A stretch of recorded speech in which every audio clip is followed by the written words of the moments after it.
Welcome back, everybody. Welcome back to the Canyon. Welcome back to another installment in the Quickview series. And this one, we're doing the full regalia. Not just one unboxing, but two unboxings. Listen to me, algorithm, you magical, mystical, non-existent AI computer. I said the unboxing word. Unboxing. We have before us today, and to be on the rocks very shortly, the Axial SCX10 Coyote.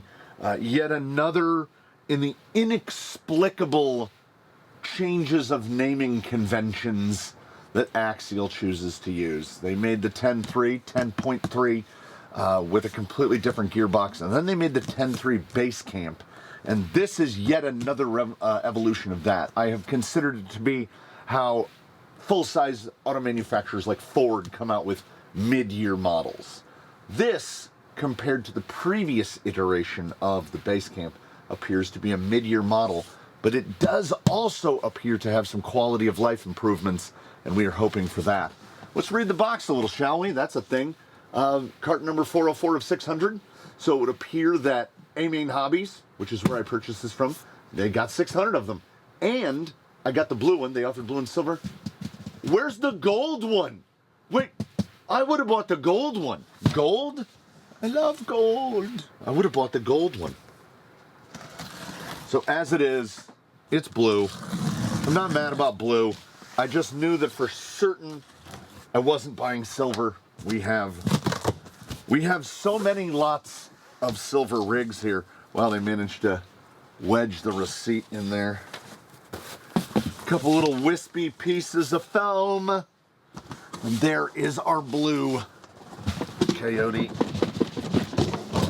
Got a good, oh yeah, that is rewarding. Hopefully, and huck. Hopefully that is not the highlight of the experience. They have, or we should have, from what I've seen of this, it should have those new updates to Axial products. Spectrum has finally abandoned the 23 spline servo horn, so they're using 25 spline just like everybody else. They finally gave up and they gave in. The 664 servo is literally just the old 614 servo, but with 25 splines instead of 23. So you can go on the website of your choice and purchase the servo horn of your choice without issues. Oh, he's wearing a hat. He's wearing a little hat. I don't want his little hat to fall off. We won't huck that one yet. We might need to read it. Radio. Should be an SLT2. Yes, it is. The SLT2 is a radio that I call auto-fail. This radio auto-fails if you can't set your radio down. They know though. So you can do that. So over some aftermarket radios, I'll give it to them. Steering wheel and trigger feel absolutely terrible. Absolutely terrible. That is not a surprise. The DX3, the SLT3, all of them feel absolutely terrible. Yes, indeed. My hopes are delivered upon. His little hat is stuck on, and I think I'm not going to remove it. I think we're going to try to run it with the hat on it. Now I'm being sort of careful to not knock his hat off. Ooh, feisty. Don't you do it. There we go. There we go. We should have most of the things that we are used to seeing. 4PK sells the optional gear for inside the LCXU. It's got a sweet hat. It is a fix because they have the peel off scratch guard on the roof. We've got the new body system, which is simple enough. Oh, clever. Point, respect where respect is due. They've hidden the mechanism by making a big old hood scoop to hold it down. Would not have guessed. There will be a singular modification made to this vehicle before we take it out and drive it. And that singular modification is we'll be cutting off the terrible proprietary Spectrum connector, because we don't have anything Spectrum here, and we will be just soldering an XT60 onto it so that we can fit the battery of our choice. These are Trepidors, and sadly they are glue-ons. They're glued on, and this is not completely surprising. There are a number of cost-saving measures employed on the Coyote compared to the old Basecamp, and inside this, I would love to be able to see that insert. It feels like a dual stage. It is only ventilated through the wheel. It does feel like a dual stage, and as we have one right here, I can tell you with more than some authority, it is a Trepidor, which is a really weird pick, because the Trepidor is very nearly 5 inches tall, and has not shown itself to be remarkably competent as a pure rock crawling tire. The same goes for the Baja Pro X. They are excellent kind of all-rounders. I own, now counting these, 3.5 sets of Proline Maxxis Trepidors, because they are the perfect tire in the world for the FMS FJ40. Anyway, I can tell you with all the confidence in the world, this should have the dot on it still. This is a G8 Trepidor from Proline, and this isn't. This feels much softer. I don't know what compound this is, but it is definitely significantly softer than the G8 one. So, if nothing else, that bodes well, because that G8 is part of a pair, and the other 2 sets of G8s in service. One set has around 50 miles of driving on it, and the lugs have only just begun to feather. This feels, I'm just going to come out and say it, this feels pretty good. It is unfortunate that it is a glue-on. I know Axial has scads and scads of inexpensive plastic beadlocks. They could have beadlocked these on, because at some point I will have to attempt to heat gun these off and put them on a wheel. Oh, okay. I don't know if the camera will get in this tight. So Maxxis Trepidor. Note that this is the real deal. 175 by 4.9, 1.9 PL. PL 10227. Here I got the Trepidor. Proline OE, all the same things, 10227. This is what they call messing about.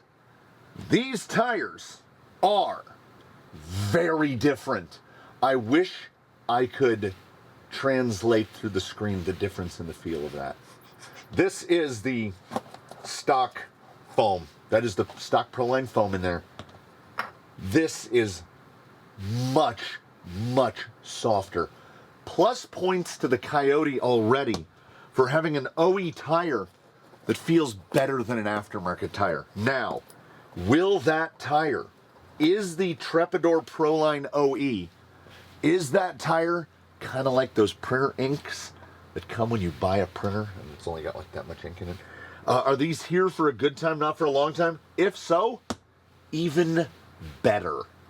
In the middle of the vehicle, of course, we have the SCX10 gearbox, which is the best gearbox that Axial has maybe ever made, because I do not give them credit for the 3-gear, as the 3-gear and in the configuration it is now goes all the way back to what, the Kyosho Scorpion of the 1980s, and the Stealth, the associated Stealth is just an interpretation of that. The 3-gear Traxxas has been using the Magnum 272 for like 40 years. So a 3-gear gearbox is not an innovation. This one's got, I think, 5 on the inside. And why it nets the high rating that it does is when this is fitted with a dig module, it is the best dig currently on the market. This, of course, does not come with one. That is not surprising. The things that have been said in other reviews, I will say as well. I don't like sliders, and if I can do a build without a slider on it, I will. If you were to fit a Fusion to this, you can eject the sliders. You would not need to run them because you'd have no speed control. You could take the receiver, put it right up there, get nice and clean, slide through places, because sliders tend to not slide. This is a new skid for this. I approve of that. It is the small size 4mm links throughout, which is not surprising. That is something that we are seeing more regularly. And we have the plastic bodied 10 Pro shocks, which later on in the second installment of this, later on we will get into the forensics of it and we will pull that apart. So in my previous experience with more than one vehicle, more than several as a matter of fact, have come fitted with the Slick Rock 35 turn and the Spectrum, geez, what do they call it? What do they even call this? The waterproof brush DSC, which is basically a detuned Hobbywing 1060. They have never shown to be even noteworthy, much less remarkable. That's a decent settle on the shocks. It is the red band, so these are the same shocks springs that come on the 10 Pro. Out of the box, I do have to say, that feels genuinely good. They have said that they have fixed the leaking problem, and unlike every other Axial that has ever touched this bench, there is no oil in the bottom of those spring cups. This vehicle in transit did not leak, and I almost don't know what to make of it. Again, points where points are due. If you're into this sort of thing, you can fit a micro or remove this piece, I'm assuming, yes. It has an adapter for a micro, and then there's the Fairlead guide, and then there's the Fairlead out of the bumper. I'm not mad at that at all. The front shock towers have more laydown, so we get a little bit more angle on the shock. They have moved the battery to right here with this little guy that looks like a traction board to hold a battery down, which is the best placement Axial has done for a battery on any of the 10.3s, as far as I'm concerned. The front and rear bumpers are new to the Coyote. I'm not mad at them. They got these new little plastic trimmy bits. So there's quite a bit of new plastics on here. They claim that the front axle is fixed. It is still single shear on the axle side panhard mount, but it is pretty well gusseted, so we will see. We still have the crinkle cut panhard. For what reason? Dodging the servo horn. We got to get the panhard behind the servo horn. It looks, let me see. It's got about the amount of axle swing we would expect. Watch this spacing. Yoop. Yoop. Crinkle cut panhard is going to do that. A chassis mounted steering, 3-link front end, 3-link plus panhard, I should say, it's going to swing. There's going to be some swing. You can minimize it, and they've made real no effort to minimize it. Is it a different panhard mount? It is they have an adjustable panhard mount. So this is a new part. These are new. Front towers are new. Obviously, this attachment piece is new. The rear, this little truss bit is new. Bolts to the existing part. New front and rear bumpers. New sliders. New this. But, yes, new there, but we've not changed geometry. They're still shipping vehicles with 100mm shocks. And let's be real, absolutely honest. We are in the highest, most forward hole, and we are in the highest, most rearward hole. This vehicle should have 90mm shocks on it, and we all know it, because even at hundreds, it's not going to get the amount of articulation that people are typically used to. So really, what I'm seeing is certainly more good than bad. I don't see much in the negative column. Now, when I say positive and negative column, when I'm talking about pros and cons, I am talking with the Coyote, I am talking specifically in relation to the Basecamp RTR. This is still fitted with the AR45P axle, the portal axle, which is very near the top of my least favorite axles. I do not like the AR45P. I like the AR45 straight. I like the 10 Pro. I like the 10 Pro portal even more. What I feel like is they had an opportunity here, and maybe we'll see it. Don't mark my words, because I don't know anything about the industry, but they could easily make a Coyote Pro and put 10 Pro axles under this, and that would be, that would be pretty nice. Hey Axial, if you haven't thought about it, Coyote Pro kit, please. Even if it's on C channels or hybridized, do the rails. Not a 10 Pro gearbox. They missed the target on that one. Also, with regard to the shocks, they got at least one thing right. I say about shocks, the shock has to fit the vehicle, hold oil, and be adjustable. Okay? Does it fit the vehicle? No. Does it hold oil? So far, yes. Is it adjustable? Yes. That's just I want to say they're 10 by 35s. They might be 10 by 40s. So you can replace that out with any number of springs, and there's so many out there now. Reefs has got springs. Element, the SE springs. Deluxe. There's any number of little baby springs you can use. Now, does it feel close? It does. It does.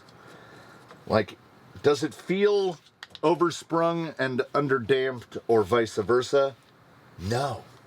The damping feels very close. And that right there, what you're seeing right there, that's the best I've seen an Axial do out of the box. And battery slaps right in there. If anything, the rubber for the strap a little soft. The battery's gonna jostle around a bit, but that is exceptionally minor. I have no major complaints. This whole time I was waiting for it to beep. It was beep. It didn't beep. It just made a red light come on. No power switch. I'm not mad about it. I mean, it's the speed we have typically come to expect of a 614. It can, on a reasonably smooth surface, we can almost get to full lock. It's an OE servo, and again, respect where respect is due. The Hex Fly that comes in the Red Cat Ascent is probably one of the more capable stock servos. They missed another opportunity to trick their way in. You do it element style, like the Sendero. You take your Reedy 15, 23, 15, whatever they're calling it, and you put it on the axle, and then it has to work about half as hard. Going from chassis mounted steering to servo and axle is roughly the equivalent in feel of doubling your torque, because it's basically about having the load on the servo. It doesn't have to fight against a triangle. In this configuration, the drag link and the panhard are constantly at odds with one another, and the panhard is rigidly mounted, so it's just it's just going about its business. So the 664 in this configuration is going to get you about the amount of torque that one would anticipate. The low speed feels okay, but we have the typical SLT stuff. What would we say that is? Like a quarter of the trigger before anything happens?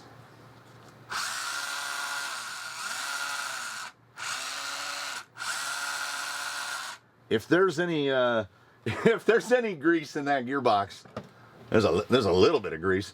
All of that sound is coming from right there. But yet still, this is not something to complain about. I am all aboard for the body.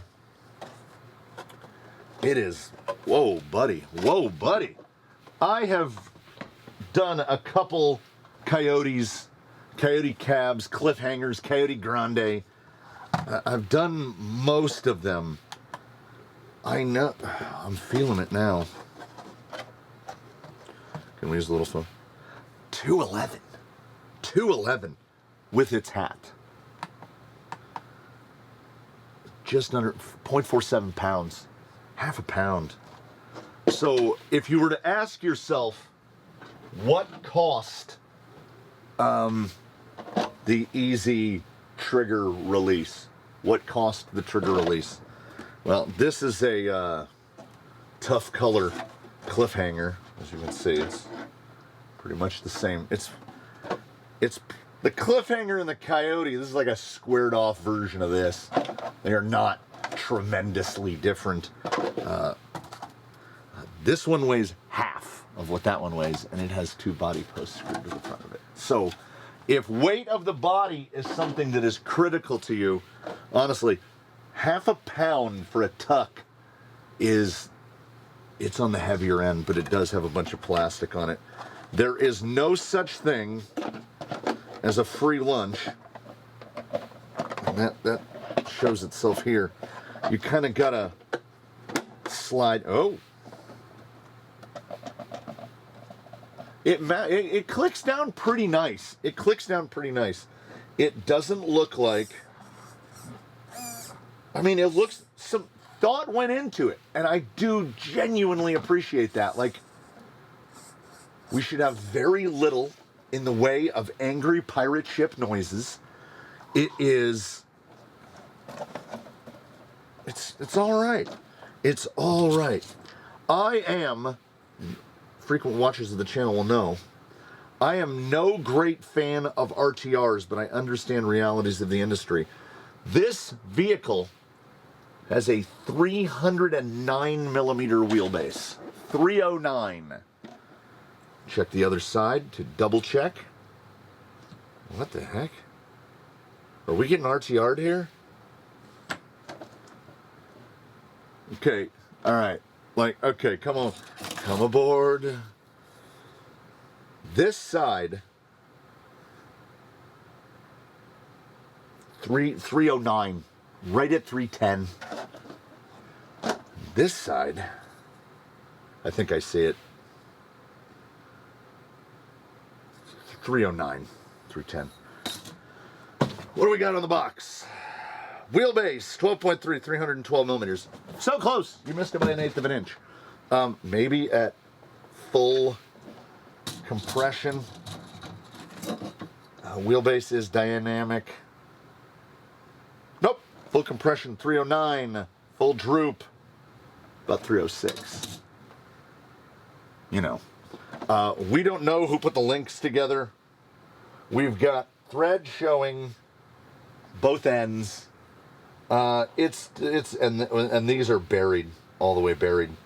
So they probably just over tightened the fronts a little bit, but we've got a decent parallel Panhard drag link. We've got decent parallel. They're a little, so it's almost like the front axle wants to be forward. I don't know, maybe around 3 millimeters or so. These are minor things. We're gonna play a little game called How Long Does His Hat Stay On? We're gonna take this out to the rocks and we're gonna see. We have, oh, not just not twisting, there's no real movement of the suspension at all. It feels, for knowing what's in there, for knowing it's that 1060 and a slick rock, it feels better than bad is the best I can give it. And this is, having not set tire to the course yet, it is certainly an improvement over the RTR Basecamp.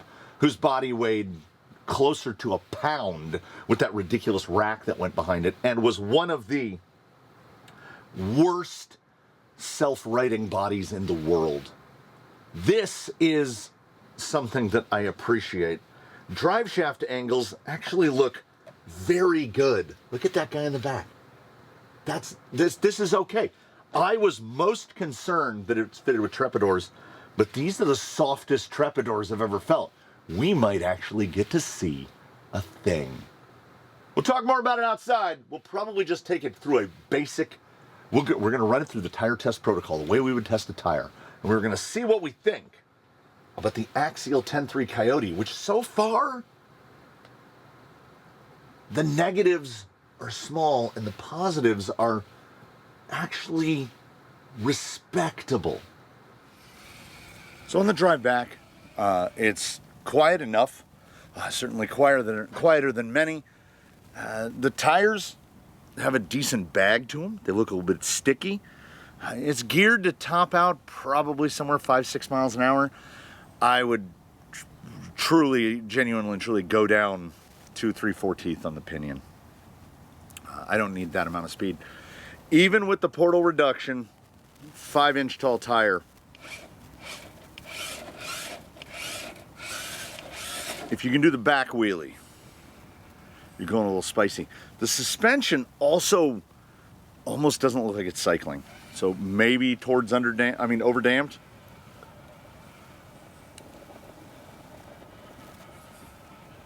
There you go. Lug noise fairly substantial. It feels and looks almost like a TRX4 High Trail. And like, look at the amount of daylight coming out under the belly.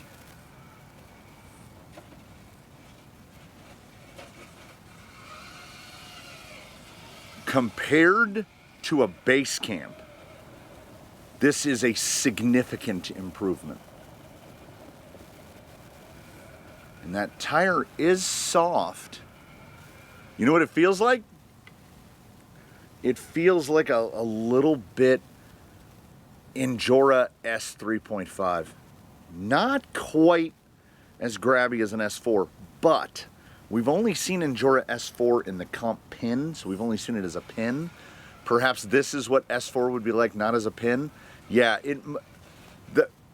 a phrase I've never been able to say about any Axial product, it feels a little overdamped. It feels like it's kind of working against it.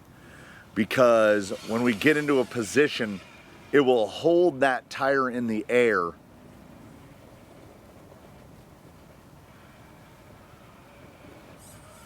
But with a singular exception, the 1.9-inch Axial Ripsaw, may it rest in peace. This is the best RTR tire, at least in terms of compound, that has been fitted to an Axial vehicle from the factory, because it is blissfully not R35. That is about the amount of drag brake that you're going to get from that Slick Rock 35 turn. And that's tail down. Yeah, see, the suspension feels mushy. Is this what happens when they don't leak? Oh! Hey, all right. I think that was hat. I think we got saved by the hat. So what I am looking at is I am looking past RTR stuff. They get an absolute passing grade on the tire, and then we dock at least half a letter grade because they glued them on. Guys, it's 2025. We're still gluing crawler tires on. Are we still gluing crawler tires on? The insert feels good. It is overdamped, which is honestly a victory in Axial terms, because usually there's 4 pools of oil inside the box, and the sides of your tires are all greasy from having shock oil leaked on them while they traveled on a boat across the Pacific Ocean.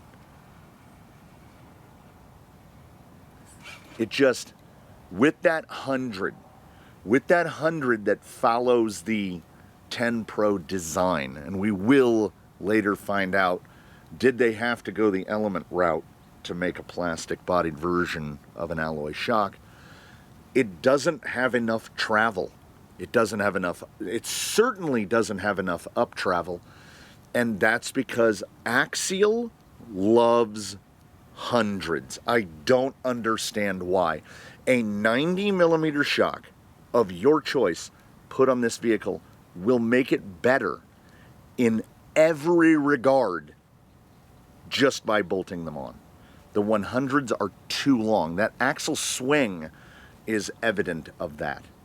I think a proper 90 that doesn't have the weird cup down at the bottom to retain the spring will actually have more travel than these 100s.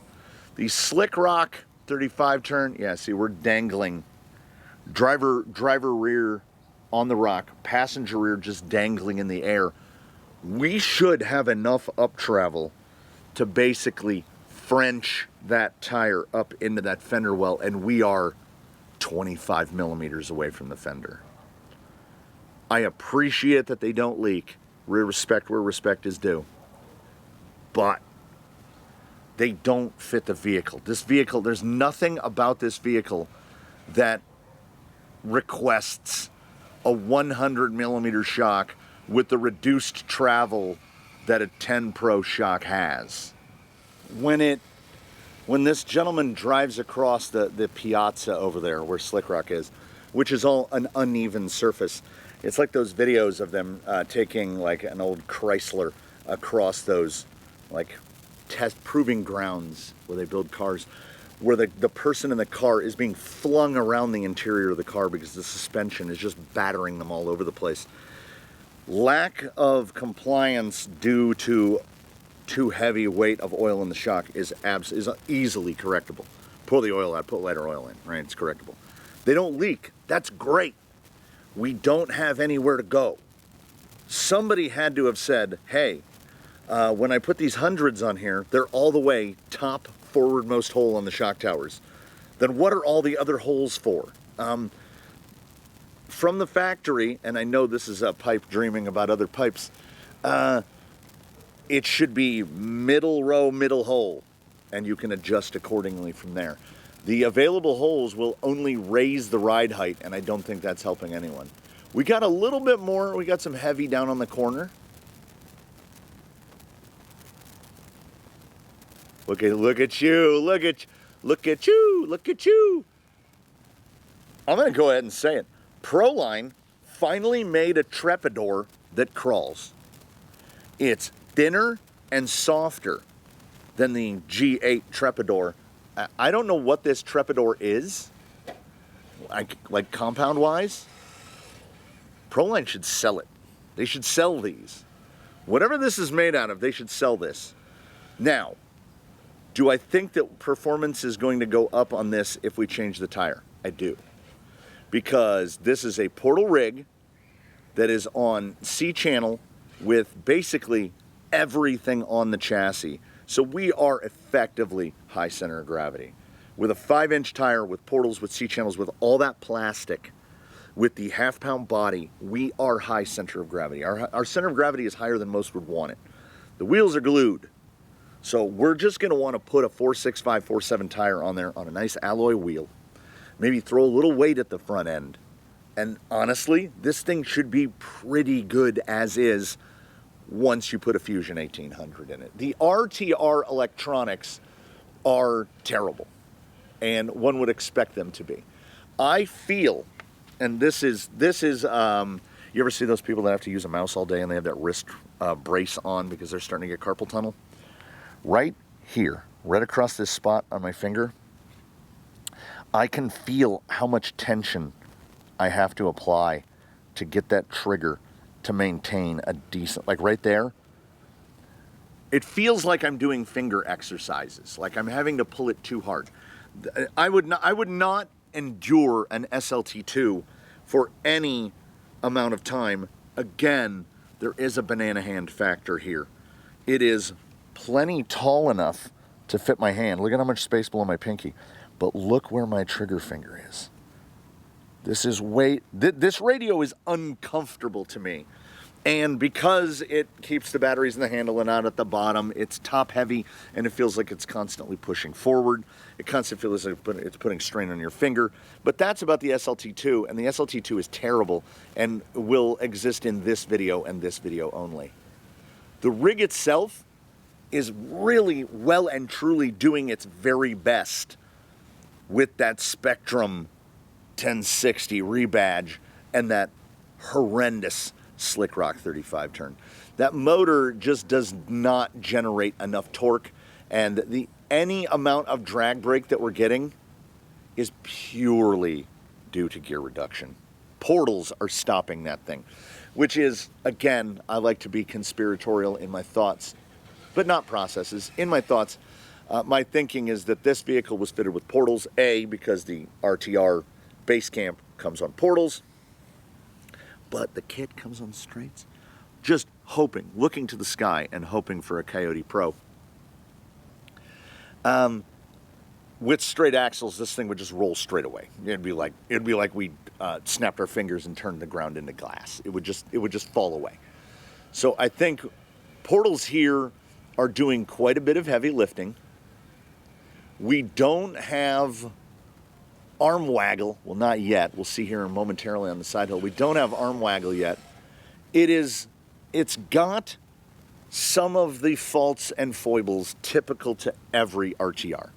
The motor and ESC are crap. The radio's crap. The servo is just enough to get the tires turned. If we get that thing bound up, it's taking a nap. It's going to sleep. It's not going to help us out. It's overdamped, which is wild. I'm still trying to get my head around it. But there are great things here, both big and small. The rear bumper, as mounted, the pins do not extend in past the mount. I'm gesturing with my hand like this. They don't extend in past the mount. So when you reach for that thing to pick it up and you put your hand under the back, it feels like a handle. It feels great. These are little things. Those are those things that I hope aren't incidental. I hope someone actually thought about that. And it is the worst thing that I can say about the 10.3 Coyote is that it feels truly, it feels truly like designed by committee. The dude responsible for the body mount, and I will take that half-pound body, the installation and removal is genuinely convenient. I cannot assume that the person responsible for that was the same person that was responsible for the shocks. The geo guy and the body guy are two different guys. I'm not happy about a glue-on, but a lot of companies still do it, so we're not going to fault them too much. We are very, very heavily damped. 100% reverse in this feels psychopathic. I'm starting to feel drizzle fall upon me. We may end this under the cover. Look how tall. It really looks like a Traxxas High Trail. I think the top hat helps. And there is a not small part of me that is ready to get out the craft foam and the hot glue gun and make that into a proper top hat because a grand mark of a vehicle is coming into its name. And like Tuxedo Dan here, like the hat is really endearing this thing to me.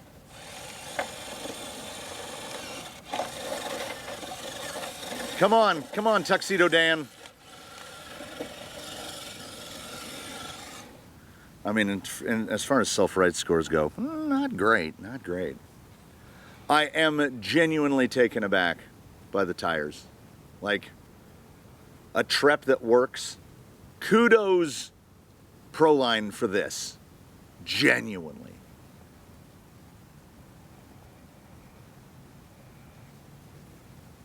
It crawls. It crawls. Also, I would go so far as to say this, out of the box, is very nearly RTR. Do you have to throw money at it immediately? No, it's operable. Should you throw money at it almost immediately? Yeah.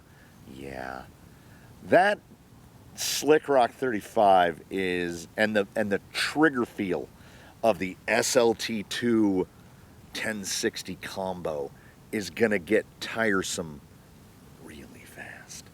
But the shocks do work. If those shock towers were 5 millimeters taller, we would be having a different conversation. All right, Rock Pirates, are you listening? Rock Pirates, can you fabricate a tower for this that can retain the gubbins to mount the body, but give us another roll of holes at the top?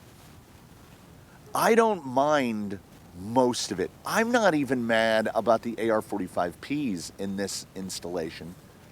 Remember what I said about once we get that front end bound up, the 664 is going to just take a nap? It does, in this configuration, being as tall as it is and as wide as it isn't, when it falls down, it stays down. But it does not have, moving the panhard mount, as they did, Axial deserves some congratulations because I feel like they did make an effort. I don't feel like all arrows out of the quiver hit targets, but I think more did than didn't. Well and truly, the tire, if we're just going against what I would regard to be the direct competitor, RTR Basecamp versus RTR Coyote, this is an improvement. Is the geometry perfect? Certainly not. That shock is wrong. W-R-O-N-G, wrong. We're starting to get like right through there, right through. Watch this rear tire. Skateboard. It's damped so heavily, it basically can't up travel. And then once it starts to get into up travel, that weirdity of the 10 Pro shock with that huge spring cup down at the bottom. 90 millimeter shocks will improve this vehicle in every aspect. Going to a shorter tire will improve this vehicle in every aspect. This is a -10 offset wheel, which will make a rig typically about 8 millimeters wider. And I can tell you this from experience, this is hopefully not what she said. 8 millimeters can make all the difference. That little bit of additional width, it sits too high with an AR-45P combined with a 4.9, which is actually much closer to 5-inch Trepador. If you get this thing into any kind of technical stuff, and this is the first point where we've requested something of it that's technical, the house of cards comes tumbling down, baby. That motor doesn't have the torque to push it. That servo doesn't have the torque to hold it in place. The tires don't have the grip that they need. They're good. For an RTR tire, these are very good. If we're putting this up against everything except a canyon trail, some of the best. They really do feel like nearly Endura S4, like a more competent, less slippy Vanquish Red. This is well done. Pulling these off-the-shelf bits, the increased integration between stablemates, putting more Proline on the Axial, it's not quite full peanut butter and chocolate, but it is definitely getting better. Look at the attitude. Look at how it sits. The front needs to be lower, and the rear needs to be significantly lower. But we can't do that because we have no place to move the shocks. Running gear-wise, like the stuff, like let's pretend that this is a DIY. This is a, oh, the accursed word, this is a kit that you build yourself. Or, hey, Axial, how about you embrace a little bit of your other stablemate of Arma and just sell us rollers? Oh my goodness. Would I take this as a roller, free of Slick Rock 1060 and SLT2? 1,000%. 1,000%. And how about, no, give it to us as a slider with no wheels and tires for $299.99. You give me the Slider Coyote. No wheels, no tires, no electronics. Charge us $50 less for it. I would buy 2 of them today, because I think that they are competent to a level to be routinely used. This is Axial's Sendero, Element Sendero. It is kind of middle sliders. It is imperfect in correctable ways. I am determinedly not mad at it. I'm absolutely not mad at it. It has no more fundamentally terrible issues than most other RTRs on the market. A $349 price point in this day and age, living as we do in the tariff times, a $349 price tag is acceptable. Let's call it acceptable. Would I prefer it at $329? Sure. Would I prefer it as a slider or a roller at $299? Absolutely. If this was a roller at $299, I would recommend it all day to, oh, you need a first crawler? Here you go. Here you go. It doesn't have anything wrong enough with it for me to say, oy, they really monkey in a football, you know what I mean? They really went all at it. No. And they did make improvements over the Basecamp, and the Basecamp takes way too much work to make okay. This one needs less work, far less work. And I'm not mad at it. I'm not mad at it at all. Axial has given us a vehicle with shocks that don't leak and RTR tires that aren't absolutely terrible. This must be what winning feels like. This is my review. The quick view. We will get forensic in part 2. This is the quick view of the Axial 10.3 Coyote, and I would give it a solid 7.5 out of 10, which for an RTR is pretty good. It has issues, but compared to recent Axial releases, compared to its direct brethren, the Basecamp, this is a whole lot better. A lot of quality of life improvements, and the same crap, the same chateau garbage present on every other Axial RTR, which is why RTRs are both a trick and a trap simultaneously. Oh, you're just ready to go right out of the box. You charge us $50 for $7.50 worth of electronics. So I can't fault them for that. So what I have to view it on is, what did they do better? Body, tires, construction of the shocks, not the fitment, the sliders, the bumpers, all of the little things, the ability to... It makes me want to put a winch in it. I don't need it, but it makes me want to put a winch in it.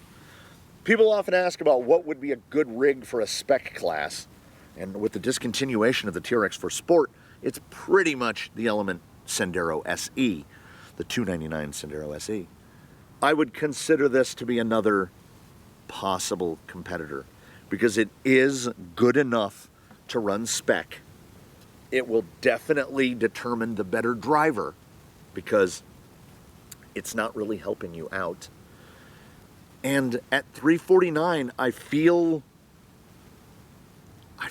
distinctly okay about it. A 7.5 out of 10. For an Axial RTR by Canyon terms is pretty good. It's not like I'm telling you, whatever you do, don't buy this, as I would about some other releases of recent. And with that, I will thank you so much. It's not picking up on camera, but it is just slowly, softly drizzling. I thank you so much for joining us here in the canyon. We have almost Get it, get it, get it, get it, get it. The speed control and motor are the worst parts about the 10.3 Coyote. Even worse than the SLT2, which is in third place. But that's meaningless. It's meaningless because those parts are changeable. If it's a problem that can be solved by money, it's not a problem. A Fusion SE in there, an Amazon Blue case, some 90mm shocks. Yes, I realize. We've just spent $200. Welcome to RTRs. It's not bad. Good on you, Axial. You looked at what wasn't working and you made an attempt to address it. As I said, analogy-wise, not all the arrows out of the quiver hit the target, but you did done good. For that, I give you my congratulations, and I thank you all so much for watching. I invite you to tune in for whatever we have to have next. Questions, comments, concerns in the comment section below. Do consider a channel membership. We do things like give rigs like this away all the time because, well, much like Pokemon, I have to catch them all. I do not have the space to keep them all. I'm not saying that I'm giving this one away. I'm just saying that we do give them all. Thank you so much, everybody. We will see you next time, and in between now and when we meet again, please one and all do your very best. Have a good one, everybody. We'll see you again here from the Canyon. 10.3 Coyote. It isn't the new sliced bread, right? This isn't changing the game. But it is a step in the right direction.